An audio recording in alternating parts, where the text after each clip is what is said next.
Hi everybody, I'm Bill Evertsberg, one of the pastors at Kenilworth Union Church. Thank you for checking out this little fireside chat, literally. Thank you to Bill Hart, my intrepid videographer here.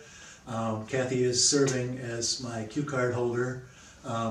So it's easier for me to raise a puppy than most people because I've got a couple of hundred kids from Sunday school and AJN helping me to raise the dog.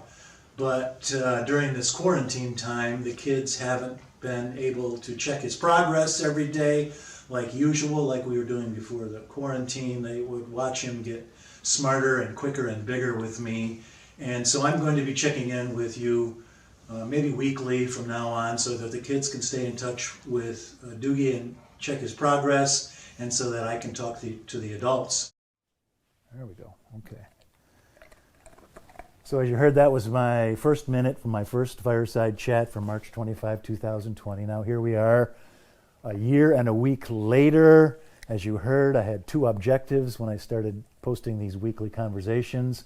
First of all, in the past, it's been such a blast for me to raise my puppies in churches because I had whole Sunday schools full and nursery schools full of children to help me socialize my puppies as they grew older. And I knew that wasn't going to happen with Doogie in this pandemic, and so I wanted a modest way for the kids to keep track of him.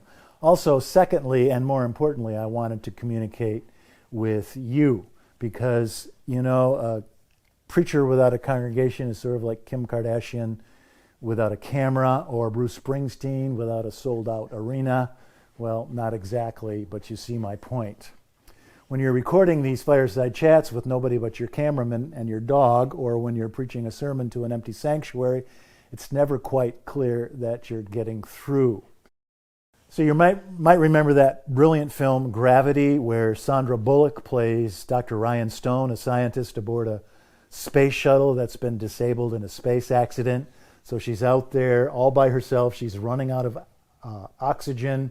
Her space shuttle has been incapacitated, including and especially her communications system. She can't hear anybody trying to reach her, but she has this hope that they can hear her. And so she reaches out to mission control over and over again. She says, "Houston in the dark, Houston in the dark, Houston in the dark," over and over again. And it's Houston in the dark because she can't hear anyone trying to get in touch with her, but she hopes against hope that they can hear her and send somebody to get her.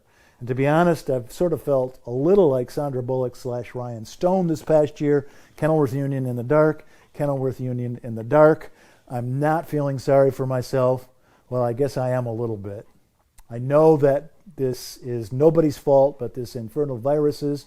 And yet it's hard for us preachers because it's our job to share the good news of our glad God.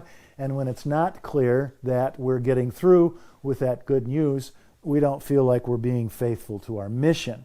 So I'll keep preaching the sermons on Sundays, but I think it's time to quit with these weekly conversations. This is my 57th fireside chat every single week for 53 weeks, and a couple of weeks with a couple of them, but I think it's time to quit now. 100 million Americans have been vaccinated as I speak these words. Sometime this summer, every American who wants a vaccination will have one, and we are going to be together again very soon. When we started these conversations 53 weeks ago, Doogie was 16 weeks old and weighed, I don't know, about 30 pounds. And now, as you can see, he's 16 months old and he weighs 85 pounds. So thank you for tuning in, even if it's been just once or twice, even if you've just tuned in occasionally, because a preacher without a congregation is like LeBron James without a Staples Center full of fans. Well, not exactly, but you see my point. So thank you, and God bless you, and I will see you soon.